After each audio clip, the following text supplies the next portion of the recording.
bring in David Gregory and the race for the White House panel. Thanks very much, Chris. We look at this, Pat Buchanan. There's a headline here. You talked about it before. The average voter looks at this. Hillary Clinton is in this game. She's got a victory here. She sure does, and everyone's talking about money, but as Napoleon says, the moral is to the material as 3 is to 1.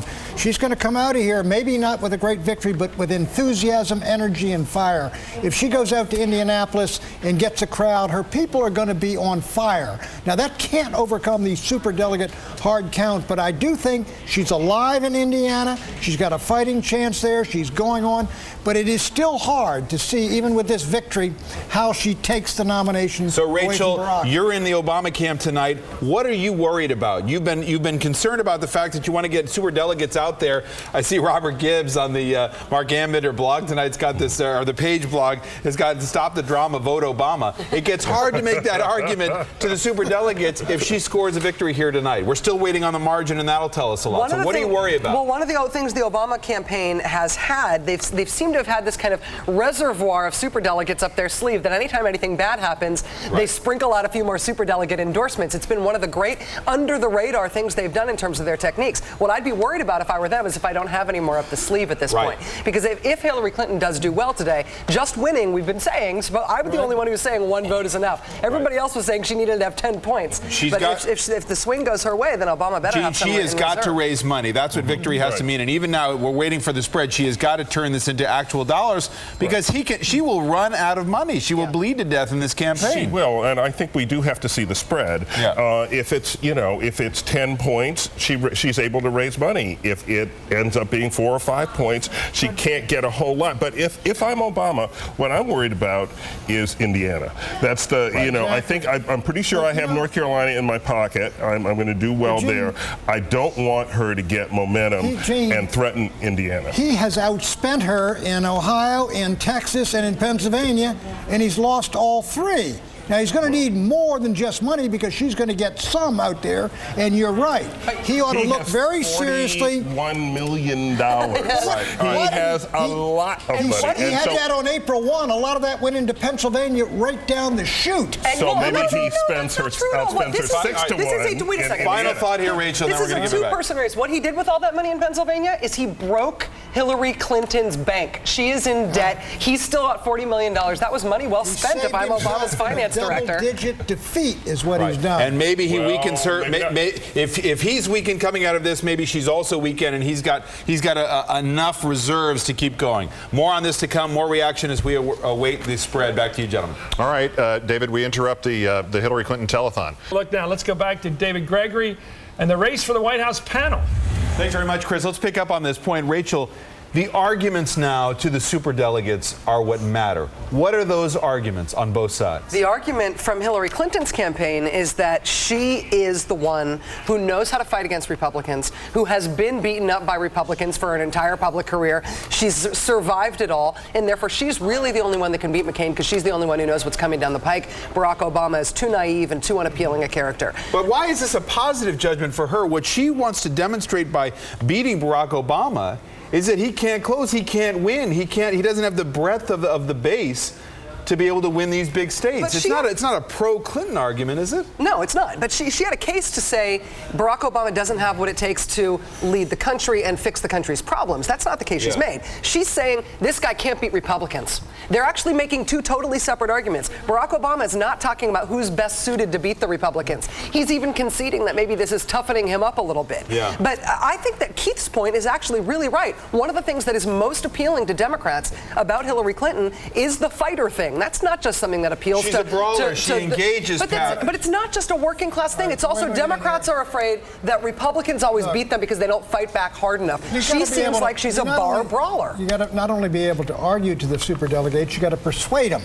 And the most persuadable case that Hillary Clinton can make is, look, Barack Obama cannot win Pennsylvania and everything going for him. Money, 35,000 people out there.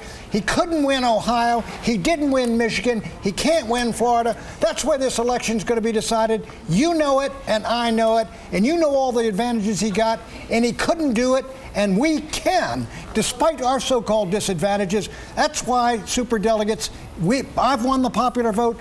That's why you got to give us the nomination. We'll put him on the ticket.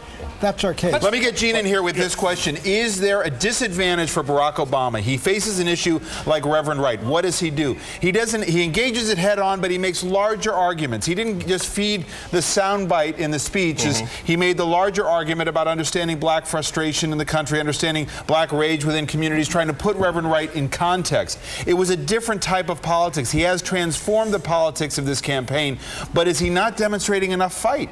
Well, that is who he is, I think, and that was seen as a fairly successful way of dealing with Reverend Wright. I mean, Although this is the first vote since that controversy Well, this is erupted. the first vote, but again, if you looked at the polls back then, she was, 16 points ahead, and it doesn't look like he's going to lose by 16 points. So clearly he made up some ground. But look, unless you envision some sort of flood of superdelegates to Hillary Clinton in the next week or two based on this result, then where is this heading? This turns into a war of attrition in which he is ahead, and as Chuck explained, what they're hoping for is a pause. What they're hoping for is a pause in the decision-making process of the superdelegates and persuading them that this guy is Adlai Stevenson.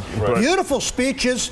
He just can't close the seal. In the real He's got no knockout punch. In the real world, you can pause it. You can freeze the superdelegates, but unless she can beat him, let me flip this around on its head. Then we can have this conversation again. All right, but if she can't do that, I don't see how she leapfrogs. Rachel, let's flip the argument around on its head. This guy came out of nowhere in Pennsylvania. Let's use the Rocky analogy correctly here. He actually went the distance in Pennsylvania, and if you remember from Rocky, and I've seen the film 75 times, he gets into bed with Adrian the night before, and he says, "I realize I can't win. That's not the point. I want to show that I can go the distance." All right, obviously he thinks that he can win, but in this case, he went the distance in Pennsylvania and pulled within it.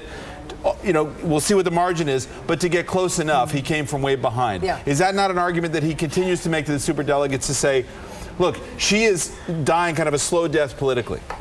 I mean, and he makes that in addition to talking about the fundraising, to say that the fact that she's broke right now in the campaign doesn't say a lot to her electability either. What he needs to be saying is, listen, in these big states that Pat keeps listing, sure, when it's two Democrats dividing the electorate, I'm not always winning, but I'm winning the overall race. I'm winning pledge delegates. I'm winning the money race. I'm winning the enthusiasm race. And I have a better chance against John McCain. They're all talking about Republicans. They're not talking about winning over white ethnic voters who aren't going to come to them in the general either. Why can't you beat Hillary Clinton with all her negatives? You got more money, the biggest crowds in history, you got the enthusiasm, every guy on the media says you're the nominee, and you can't beat her in one of the big swing states in the country. There is no connection between his inability to beat Hillary Clinton and whether or not he can beat John McCain. Two totally different types of races. Let's hold the Marxist dialectic. Look, you may believe right now that this thing is over, but there's a lot of these superdelegates got to be sitting there saying, and if I were a superdelegate for Barack, I'd say, I'm worried. Can this guy beat McCain in Pennsylvania? Because I don't know right now. They should, because of your Hillary. They should wipe him out. If he can't beat her among Democrats, it doesn't mean that he can't beat John McCain in the wider electorate. It doesn't mean that. It means you're weaker than Hillary in Pennsylvania, doesn't it? All right, let me get one last question here before Keith goes to the bell, because I don't want to be on the receiving end of that.